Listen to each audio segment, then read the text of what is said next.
So here goes mine. Yeah. I'm going to preface this with this one isn't really a cryptid. Okay. This one's not really supernatural. Okay. In a sense. Like to us, it's supernatural, but to the community that, believed in it long ago, it's not a supernatural. It just is. Is it Falcor from the Neverending Story? No, shut up. I've never seen that. But isn't that the big long dog? Yeah, it's the big long dog. He's a dragon. I don't care. Oh no. It doesn't work well anymore as a movie. It kind of sucks as a movie. Yeah. The fact that there are at least two of them also. There might have been a third one, but I didn't see the third one if there is. Second one didn't need to happen. A horse. This is also going at the end of the episode. Yeah. All right. So. So the reason I'm doing this, even though it's not a cryptid or inherently supernatural, is that, and I brought this up a couple episodes ago. I read this story. I found the story on Instagram. Okay. And it haunted me. And it's been in my head since. And my hope is that by telling the story, it'll get out of my head. Yeah. Because it terrifies me. So, and I'm going to start this off with a real nerd reference. Yeah. I got to back up from the mic. Yeah. So, you've seen Naruto. I have seen Naruto. You remember how Itachi got his Mangekyo Sharingan? That was a long time ago, and I read Naruto. Well, he killed Shisui. Okay. And the whole thing is that you've got to experience great tragedy. Yeah. So he killed Shisui, got the Mangekyo. Spoilers for Naruto. Whatever. So I know what you're thinking. Yeah. What am I talking about? How does this refer to anything that we're talking about? Well, what do you think would happen if you took those actions? If you killed a close family relative, what powers do you think you would get? Hopefully at least that version of the Sharingan. No, jail time. Oh. But if you were a Navajo healer or spiritual guide, Okay. you would gain something more terrifying. You'd become a skinwalker. Yes, here we go. Boom, boom, boom, boom.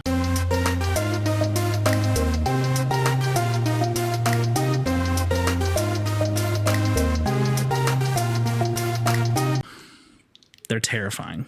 I hate it. So, Welcome to my neighbor Mothman. Oh yeah, God, man, I'm so bad at doing it. I'm Zachary. I'm Levi. This is my neighbor Mothman. We talk about spooky stuff. Happy Halloween.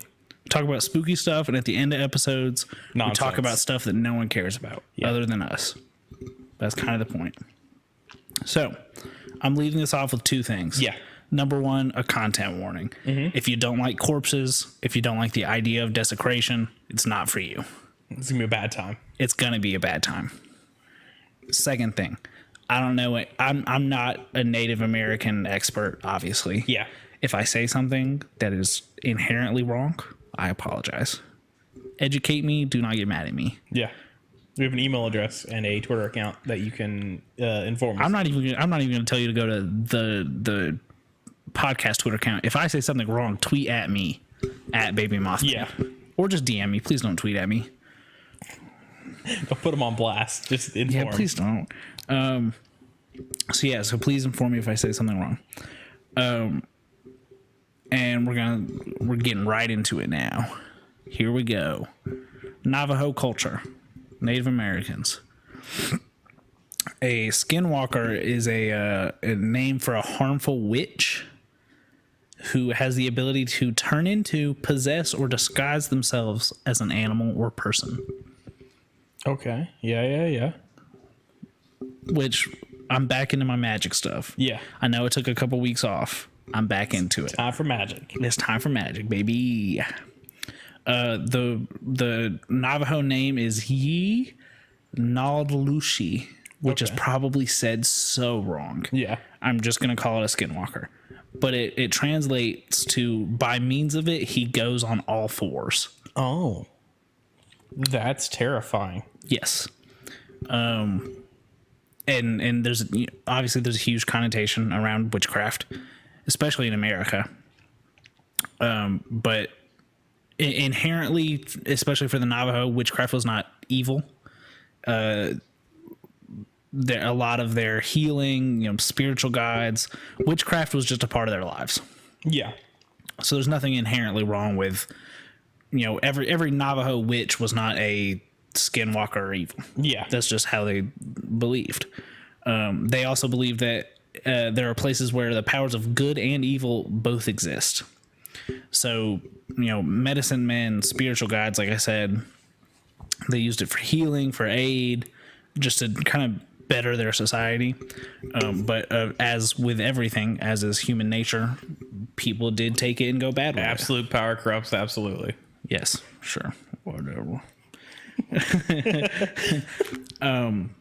So the Navajo had a term for people who kind of corrupted themselves with power, and it was the witchery way. Anyone who practiced in a harmful manner was they were a witchery. Okay. They practiced in the witchery way. Now these harmful witches, now this is where the corpses come in, were known to, whether they killed these people or just dug up their graves, would make tools out of their bones and would grind up flesh and organs to make concoctions that they would then in turn use to try and harm or kill other people or animals. So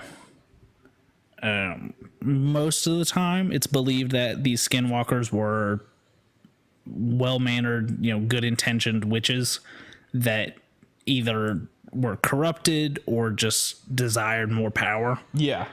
And just kind of turned bad. So I'm going to throw out a reference here that you will not get. Okay.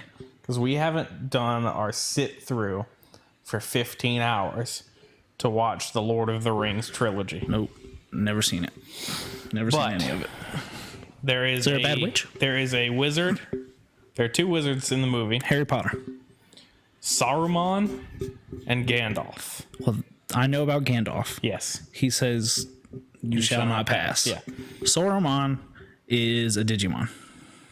Saruman is Saruman the White. Nope, Digimon. Who is basically, wizards are like demigods in this lore. Mm-hmm. That makes sense. And Gandalf is the gray, and Saruman is the white. Eventually, Gandalf becomes the white because you are chosen to be the white, kind of thing. Okay. I'm really simplifying it. Lord of the Rings people, please don't attack me.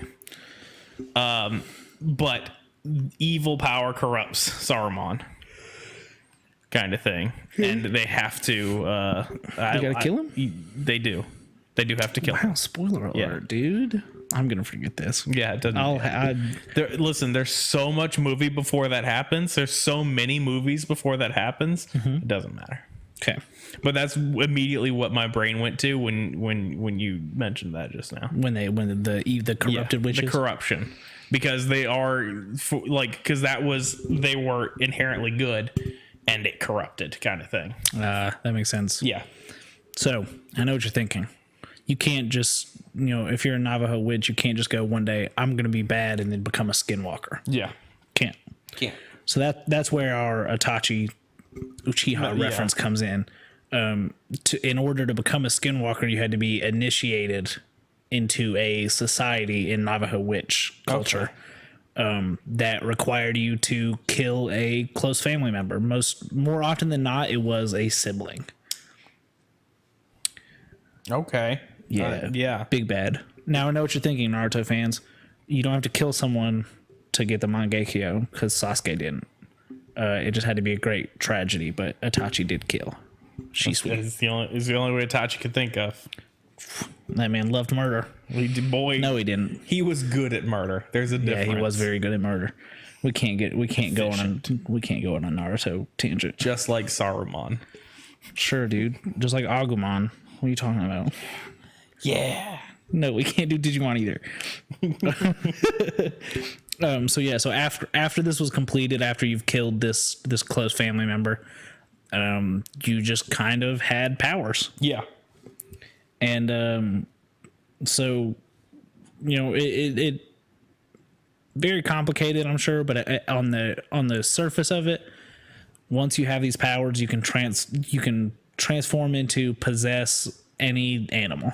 Yeah. Now, obviously, a lot of times these were predatory animals. You know, you were looking for claws, you were looking for teeth, whichever you needed, you were going to go get. And it was well known that if a skinwalker possessed, a bear, they would then wear the skin of that bear, which is where skinwalker comes from. Yeah. That makes sense. Now, because of this, the Navajo had not a policy, but a thought of wearing any kind of pelt of a predatory animal was taboo. Okay. Because, if everyone's walking around wearing bear pelts, You won't be able to spot exactly skinwalkers. They weren't a big fan of skinwalkers, obviously. Yeah. 'Cause they were evil. The big bads. And I know what you're thinking. How are you going to tell if an animal's been possessed by a skinwalker? There's a very quick way. Good. It's their eyeballs. See, that's what my heart told me. Well, it makes sense. It'd be my first guess. It's also the worst. Yeah, absolutely. The absolute worst. You go to the worst case scenario. Yeah. And the way you would tell this is if an animal has been possessed, their eyes are very human-like, and it's said that it'll just be the eyes of the witch. Yeah. And obviously you'll look at it and you'll go, hey, cats don't have blue eyes. Yeah. They might. I don't know. Will they have like?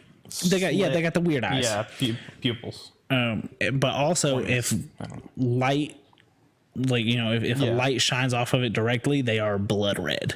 Yeah. Okay. Very scary. I'm seeing where a lot of horror culture comes from. Mm-hmm. Now, with humans who have been possessed, it's kind of along the same line. Yeah. Whereas their eyeballs will represent the last animal that the skinwalker possessed. So, like, if they possessed a cat and then possessed you, like, you have cat eyes. I could look at you and be like, oh, those are cat eyes. He's got a skinwalker in there. He's a tabaxi. I don't know what you're talking about. That's just a cat person from Dungeons and Dragons. All right. I hate you. So, skinwalkers also have a ton of other powers, which skinwalker, I go, all right, cool. They're probably transforming into things wearing their skins. They're animorphs. Got it. I love animorphs. A ton of other powers. Can read minds. Okay. Control thoughts and behavior without possessing you. Oh. Cause disease and illness. Destroy property, which I did write down. Doesn't seem like much of a power. I can destroy property. That. Yeah. Adam's doing that right now. Uh-oh. And even cause death. Without possession, can just push you to death. Yeah. Now, on top of the shape-shifting powers, we're going into kind of that animal world now. Yeah. We're known to be able to control animals of the night. So owls, bats, stuff like that, and could make these animals do their bidding. Oh. Kind of like an Aquaman feel. Yeah. But for creatures of the night. Yeah. They were also able to call up. Man, LSU's running away with this game. Pick six. Also able to call up spirits of the dead, reanimate corpses, just to attack their enemies. Oh. So these guys have really got they've got necromancy as well. Yeah, they're real bad. That's a lot. That's a lot of powers. I'm gonna put in my early bid that skinwalkers might be the most powerful thing we've dealt with. Yeah. So now, obviously, with the fact that they exist, you've got stories of encountering them. And there are Navajo people have described a couple of ways to know that a skinwalker is near, and they're all bad. They're all very bad. Oh, cool. So they'll make noises around your home, including knocking on windows, banging in and on walls, and scraping noises on your roof. Oh. They've also been known to spy through windows and just stare at you. Now we'll get into that in a little bit, why they want to stare at you. But apparently their favorite pastime is appearing in front of a vehicle to cause you to swerve off the road and crash. Oh. Because no easier victim than someone who's strapped into a car that is upside down and injured. Yep. Yeah. Yeah, so that's cool. Skinwalker is known to kill for a couple of reasons: greed, anger, envy, spite, or just revenge. We're just listing a bunch of the 7 deadly sins. Yeah, skinwalkers are all 7 deadly sins.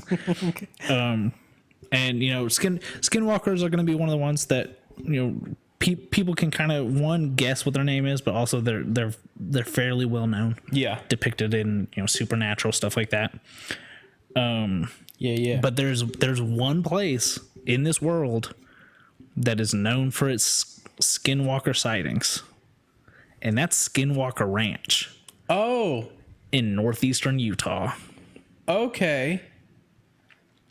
That's less fun than Skywalker Ranch or Neverland Ranch. We're going to get into Skinwalker Ranch because it's not just known for its skinwalker sightings. Oh. Skinwalker Ranch got a whole lot going on. Oh, cool, Utah. Yeah.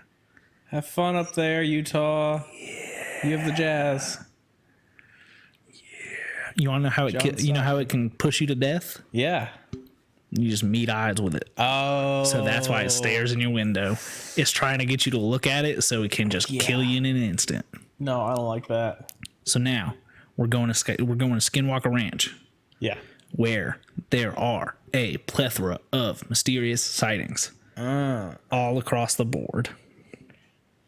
So I stumbled upon a site in my research called MysteryWire.com. Okay. Who had and I'm gonna look into them further for other episodes, but they had a ton of stuff about Skinwalker Ranch. They seem to just be a cryptid blog. Yeah. But they had a helpful little timeline of Skinwalker Ranch, which I've added on to through stuff I've found through other sites. Yeah.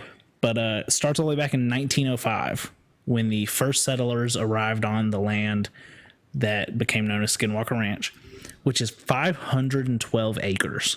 It's huge. That's a big. Yep. So one family from that original group of settlers told a story of a man or a visitor showing up in a full blue suit to warn them not to dig or desecrate the ground of the property. Oh. Which if I show up somewhere and they're like, hey, whatever you do, do not dig here, I'd be like, hadn't planned on it, but I'm leaving. Yeah. Thanks. Yeah. So our first big paranormal sighting comes in 1944, where 3 people who lived on the ranch saw the same UFO. Oh. And UFO sightings continued on Skinwalker Ranch until 1968. Okay. So for about 25 years, people were seeing UFOs on a regular basis over Skinwalker Ranch. Next. I'm trying to so that's in the middle of World War II at the beginning there. Yes. So we would have been pushing aviation forward. Utah is not that close to New Mexico at all. Utah's really out there in the middle of nowhere. It's really far away from everything. Okay. Yep. Okay. I'm just trying to see if I can put together pieces to help figure this out. Yeah, so just a lot of UFO sightings. Yeah. And then we go cold till 1996 when Robert Bigelow buys the ranch and is also a big help in founding the NIDS, the National Institute for the Discovery of Science. Okay. And then is that an accredited? Yes. Okay. It's cool. like a government agency. Not anymore. I was prepared to make jokes if it was not. No. I had them queued. But one of his first actions was to move a full team of scientists from the NIDS onto the ranch. Yeah. To just have them there to... Hey, weird stuff happens. Hey, come over here. Come look at this. Hang on, I'm going to go find my ley lines. I mean, do it. So 1997, a year later, biochemist Colm Keller, working with NIDS, was working on a site trying to kind of see if they could find anything when he claimed to see a large humanoid figure leaning up against a tree spying on the teams several nights in a row. Way too large to be a person. Said it was just leaning up on a tree staring at them. Do you want me to find where Skinwalker Ranch is so you can look at these ley lines? Well, I found Salt Lake City. I'm just trying to... Here we go. We're getting on this real quick. Yeah, give me a point. You got it. Give me just a second. So I've got our map of ley lines out, because I do love this idea that everything ties into that. Oh, man, I don't care about the TV show. Oh, it's. I need to go back and do past episodes and look at maps for them. So it is pretty much right where that blue line hits that red line. Okay. Underneath Grand Junction. Okay. So we're on lines. Yeah. Because We're within a ley line, if nothing else. Yeah. Yeah, because that's the river. So we've got that. So 1997, dude sees very large humanoid spying on them. Then we go cold again. 2012, a power outage at Fort Duchesne, Yeah. which is a very nearby fort. Power's out for hours. And then right after that power goes out, a mass UFO sighting is reported. Okay. I believe it was about 50 independent people in different parts around Skinwalker Ranch, or like in the surrounding towns. Yeah. Saw a UFO. This also fits within the circle. Good. Circular version here that I don't know. I don't know enough about ley lines to know what I'm looking at here. There's pentagrams everywhere. Of course. So we go cold for another 4 years. No news from Skinwalker Ranch. When all of a sudden, Robert Bigelow announces that he has sold Skinwalker Ranch to an anonymous source who the company was bought under the name Adamantium Real Estate, I believe. Adamantium Holdings. Okay. Which is kind of a cool name. Adamantium is what Wolverine's bones are covered in. Yes. And now, just recently, since the entire world has shut down due to COVID-19, the owner of the ranch has been outed as A Skinwalker.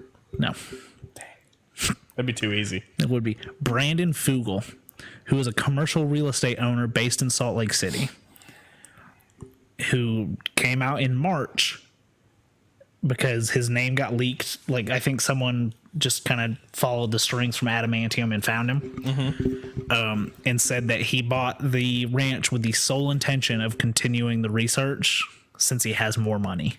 Oh. Because he is one of the biggest commercial real estate owners in Utah.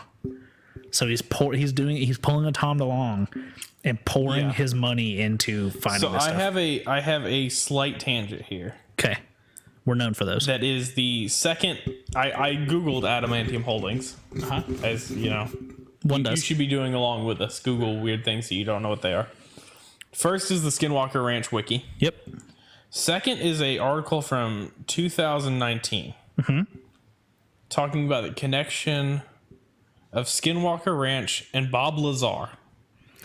Bob Lazar. That name sounds familiar. So I'm going to put our old job on blast. Max Okay. talked about the documentary about UFOs with Bob Lazar. Oh, yeah.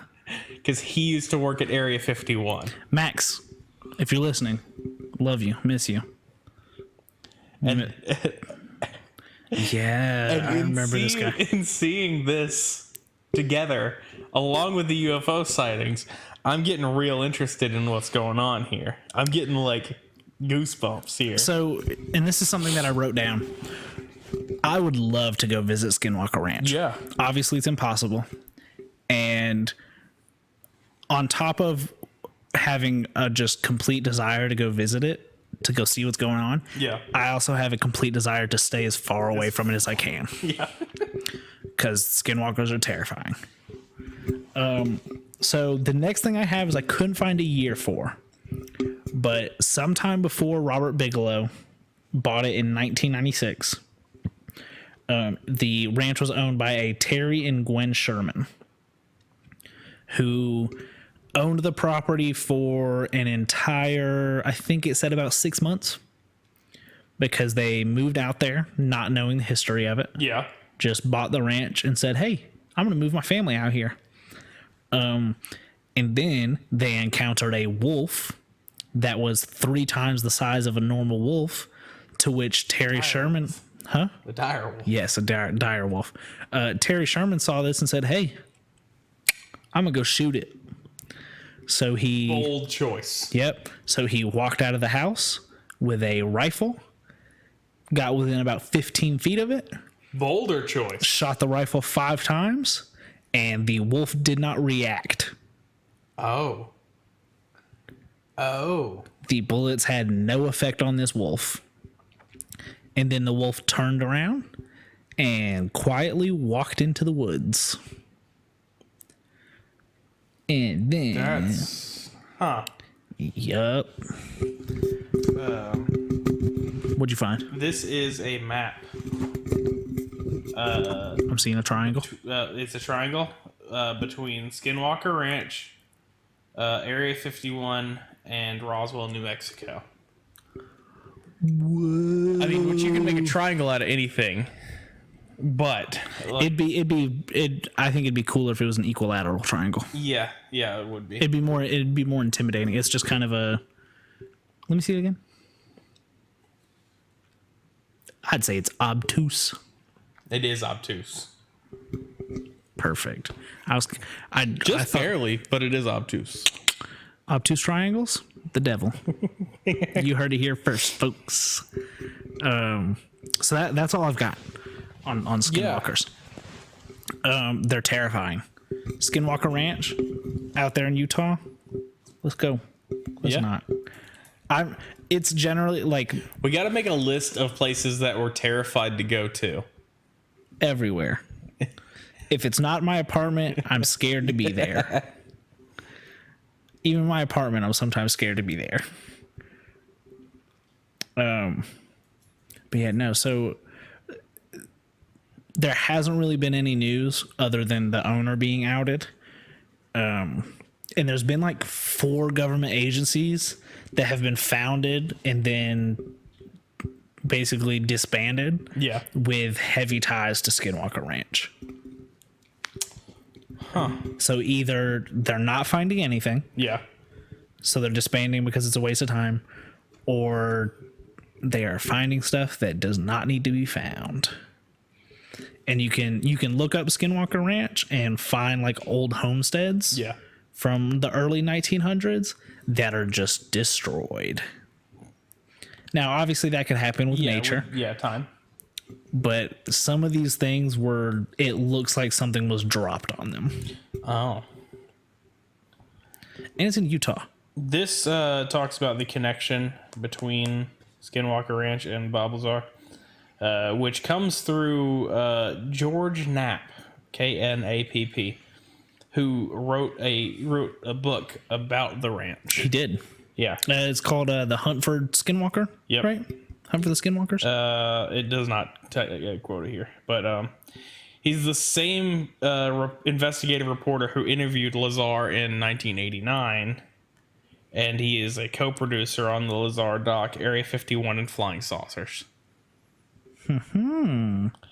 So I mean, like, it could be nothing. This could just be his like shtick. And this article is a year old. But it was little interesting things. Yeah, there's something always troubling to me about when a government agency gets involved in stuff like as this. Soon as the government gets involved. It goes. My brain goes. Oh no. Yeah. And that scared me so bad. And I have to see if I can re-find it. Yeah. But I found a video that was taken near Skinwalker Ranch Yeah. and it's been recently. It's been within the last couple of years, where some guys are out on a hike and they see something flying in the air and they're like, what is that? And it's like, it's flipping on its sides. It's spinning really fast. Yeah. And they're like, oh, like, what is that? Like, what the hell? And the camera pans and you see about 7 fighter jets show up, and then the UFO is gone. Oh, that's telling. That's scary. You know who will have these answers? Tom DeLonge. Tom DeLonge will have these answers one day. I love Tom DeLonge. He'll just release the information even though he wasn't supposed to.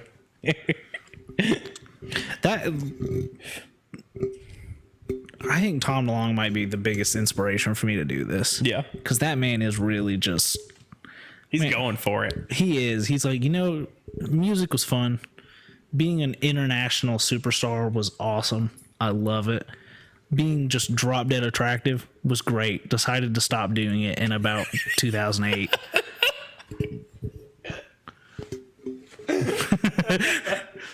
Sorry, Tom.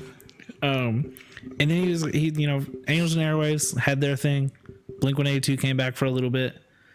Did Neighborhoods and Dogs Eating Dogs. I was gonna say Dogs Eating Dogs. I couldn't remember that. Yeah. And then he was like, you know what?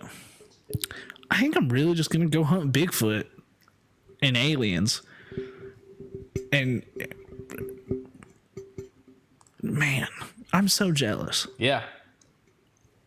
I would give up my entire life to just shadow Tom DeLonge for 6 months. Yeah, that'd be something else. That man has got something going on in his brain that is just beyond interesting, and I love it. So now, unless you've got something else about Skinwalkers, I don't. I do have. I'm getting choked up. Yeah. I love Tom DeLonge too. It's okay, but he really did. About 2008, he's gone downhill. When his hair got long, I didn't like that. See, I'm saying the hair got long and it was fine. It was once he cut it and just refuses to grow it out anymore. Yeah. And he just kind of looks like the dad that he is. Kind of wish you'd just kind of go like all the way back to the buzz cut. Buzzcut was good. 2002, 2003, Tom DeLonge, when he got that lip ring. Mm-hmm. The lip ring. All right, what were you saying? I'm going to do some poking around on the internet and see if I can find how much it would cost to get like 4 sets of affordable ghost hunting equipment. Yeah, but that's something that you guys are doing outside of this. I know, but I want to bring that up, so I'll mention it here. So I'll do it. I was gonna say, so you're forced to do it. I need accountability, because along with that could eventually come hunting for Bigfoot and doing those sort of ideas. I am just letting you know that if I take part in this, I will play a very similar part to what old Gavin Free plays in Achievement Haunter. Yeah. Which is, I feel like I'm just going to end up as bait. Because here's things that I hate. The dark. Yeah. Okay. Silence. Yeah, there'd be a lot of that. The dark. Really doubling down on the dark. What if I get you night vision goggles? Don't care. There's dark outside of my vision. If I cannot see everything at a moment's notice, I am not a fan. That's fair. I hate. You could be home base. I will gladly be home base, but not like home base out in the van. Home base at home. No, we're gonna home base. We're gonna set up a perimeter, right? We'll establish a perimeter. So you want me to sit outside and we'll put by a myself tent over you, and then we'll all leave. You want? so I'm not ghost bait. I'm murderer bait. We're going into the woods, and you're gonna be home base. I will be home base from here with the longest distance walkie-talkies ever invented, and all of the lights in this house on. That's fair. I don't think this was on the topic of things that terrify me. Yeah. This came up after we recorded last time. Not your episode, but my last episode. Yeah. Was the man that was allegedly living in my mother's garage. Yeah. So That was something. there's more. Oh, good. I would hate for it to just be terrifying. It is. All right, if you're not interested, this is a good time to end the episode. I'm just going to go ahead and lead this into Yeah. I want to shout out to Coralie on Twitter. Yes. Did absolutely. a great job with our artwork. Fantastic. Thank you so much. We're gonna put our name on it, but like the My Neighbor Mothman name on it. But the artwork itself is great. Absolutely. Username is LYCHAN_. Believe her commissions are still open. If you would like to commission some artwork, she does some great stuff. Now, you can tweet at us, Mothman Podcast, or me personally at Baby Mothman. And me at Levi Carver, Levis Carver. Thank you. I hate how you always do it. Throw an S in there. You can Gmail us Yeah. at thatmothmanpodcast@gmail. You can watch as we record these live on Twitch at twitch.tv/Skeleton Crew Gaming. We pretty much do them every other Saturday Yep. at random points in the day. I think this is the latest we've It recorded. absolutely is. Normally it's like a midday. And I'm very scared. It's dark out now. Don't want to drive home. Skinwalkers out there. Stop that. And killer trees. Yeah, killer trees. All right, so that's that. Now we're going to go into my scary life.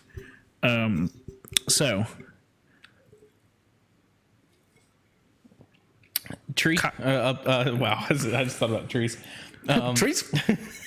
Hey, Attic. you ever heard about trees? Hey, girl, you like trees? Stop. This is a family podcast.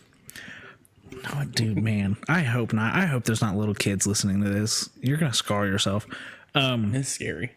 So as background for people who aren't Levi or don't live in my apartment, because I've talked about it for 2 weeks. My mother's house has a space above the garage. Our garage doesn't have a door on it. It never has. It's just an open garage. Yeah. And there's a space above the garage. It's basically like a little garage attic that we've always used for storage. And my mom was walking out there. They had a manhunt in the area a couple of weeks ago, and they found the guy, but he was like running around in the woods like near my mom's house. Yeah. So the next day, after they had already caught the guy, my mom was like, well, let's go check out and see if he was in here, if anything got messed up. Yeah. And sure enough, there was stuff that had been moved around. That place above the garage hadn't been touched in about 5 years. Yeah. The only time it's ever touched is the Christmas trees up there, and we go out every year to get it. But other than that, nothing ever moves. Well, she goes out, and a duffel bag had been pulled down and was sitting on the floor. Okay.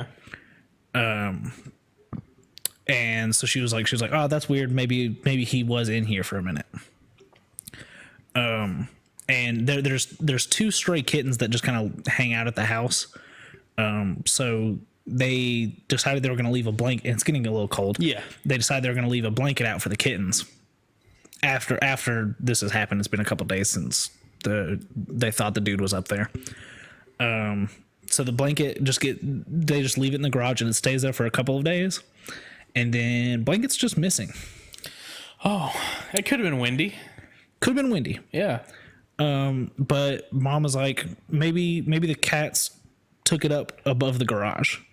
So walks up into the room, and there is a toaster that has been plugged in and used recently.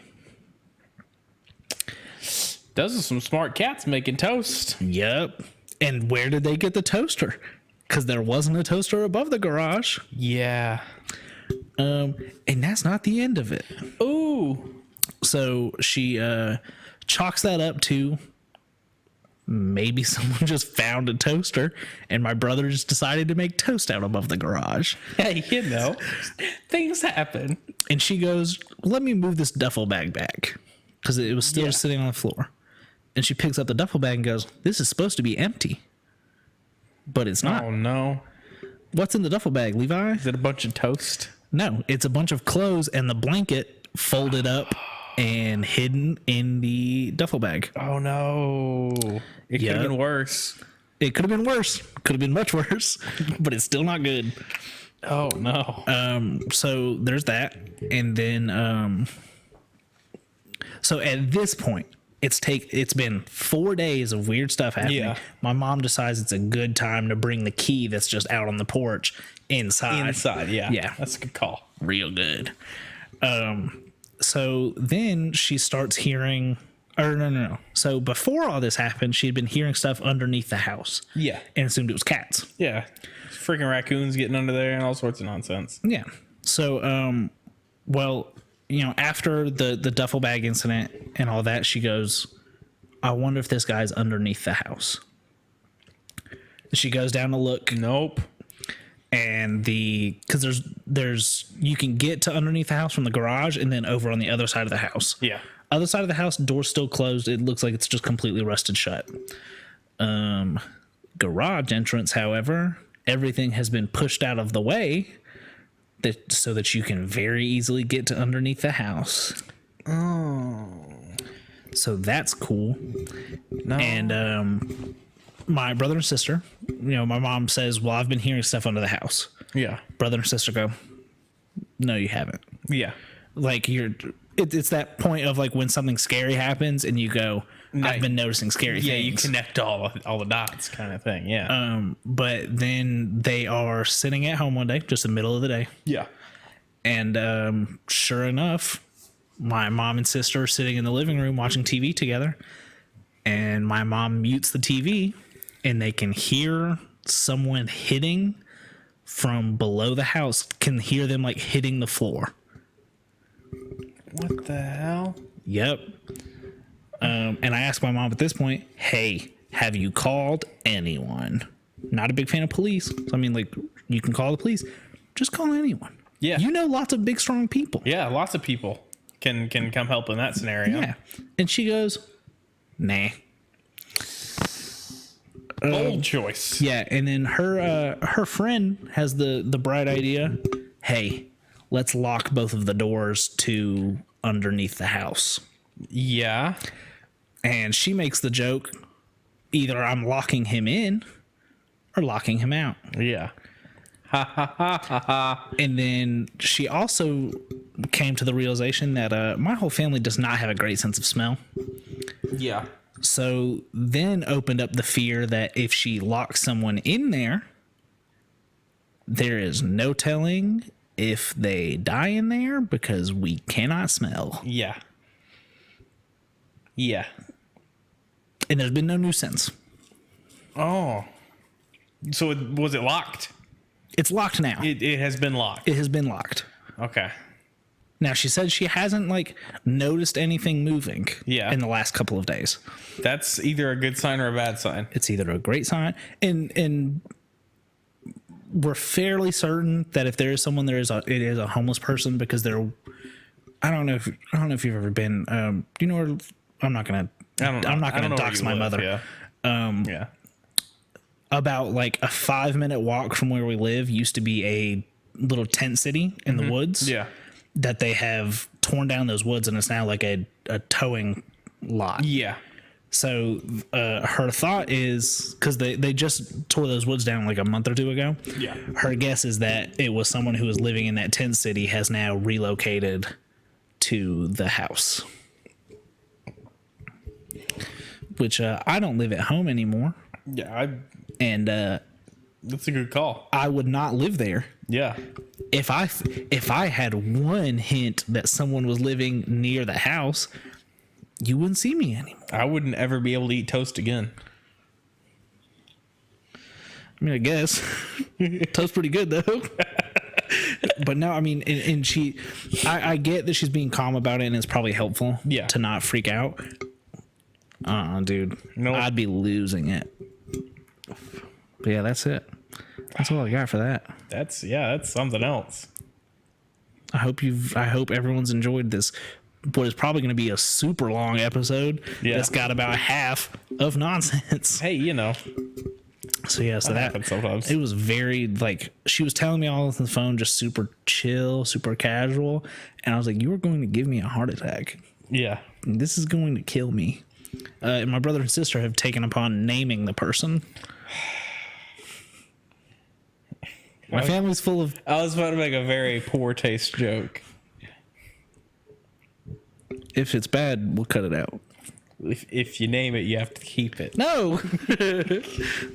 That's much better than I thought you were going to do. Yeah, no, I wasn't going to go too dark. Well, like, it's very inhumane. They probably have a name. Yeah. Just ask them. Knock on the door down there. Hey. Just knock on the floor. You gotta pay rent. Hey, what's your name? Rent's due. That's like a $4,500 a month apartment in LA. It is okay. Like it's a decent sized house, but yeah. So it's very terrifying. I'm at the under the house part. Oh, maybe I don't know, dude. It's rough underneath there. I've been under there once, and I'll never go again. Yeah, dude. I don't know why. I understand the literal reason that they have the crawl space in houses. Yeah, hate it. Nope, don't like it. Did you see the Visit? No. That movie with the kids who visit their grandparents? I know about it, but there's one part of that movie where the girl is playing hide and seek with her grandmother, and her grandmother's crawling on all fours through the crawl space, and I had to stop the movie, and I was like, because look, there's a couple of things I hate in scary movies. Old people. Not really. Old people are fine because old people are fine in the sense that, like, I feel like if there was an old person who was trying, like, haunted, I feel like I could kill an old person. To me, if I'm in a horror movie scenario and there is an old person, it is the old person. Yeah, probably. But, like, I feel like I could, like, the grandmother in The Visit, totally feel like I could take her. Yeah. But I hate when the children are haunted. Yeah, because like I could take them. I'm not gonna want to. You won't. I've got some hatred for old people, so I'm fine if I've got to deck an old person. I can put out an old person. A kid though, I'm not gonna want to punch a kid. Yeah. So the kids, any kind of like dolls. Yeah. Hate it. Some Annabelle nonsense going on. Yeah. Anytime anyone is on all fours. Yeah. It's terrifying. I know that's why they put it in scary movies. Why did If anyone ever runs at me on all fours, they will be kicked. Little kid from that horror movie that meows at people. I don't know what you're talking about. I don't watch horror movies. Oh yeah, no. That's fine. I haven't seen this one either. I don't know the name of it. Like in it's not. I don't think it's The Ring. I think it's the other one. It's from one of those kind of horror movies. Isn't The Ring the one with the 7 days? 7 days, yeah. All right, that'll do it for this. We've really gone off of it. This episode. We've really lost it. Give out your warnings. Warnings. Don't live in the crawl space underneath my house. I will try and kick you. Don't be old. Lock your doors. Lock your windows. Don't look out your windows. Don't stare at a skinwalker. Don't go in the woods. Don't go to Utah.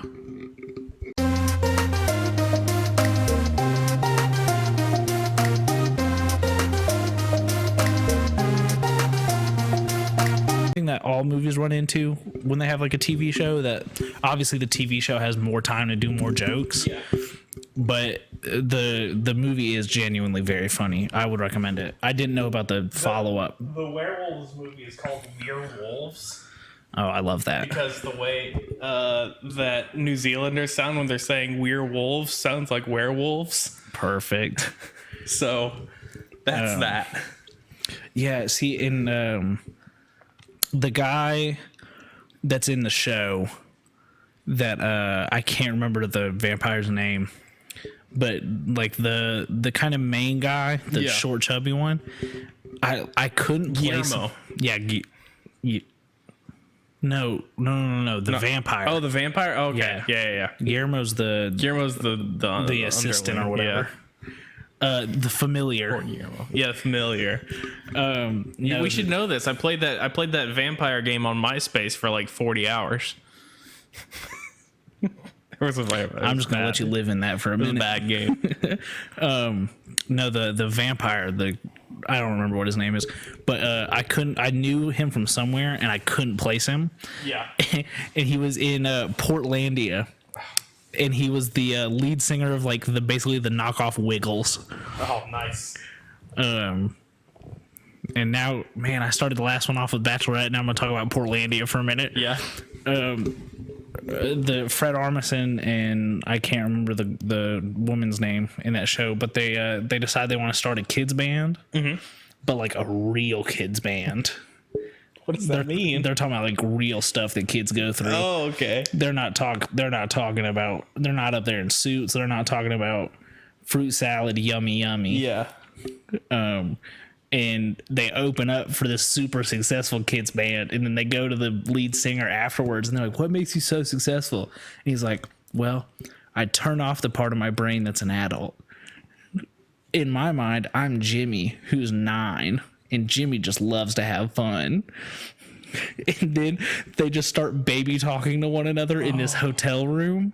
And he's like, gotta have some of mommy's milk, and just pours like a whiskey into a glass. And it's so funny. I think that's just Adam. Oh no. But yeah, no. So he was really good in that as well. But he's very funny. But yeah, so They gotta get Lily a bigger shirt in the AT&T commercials here.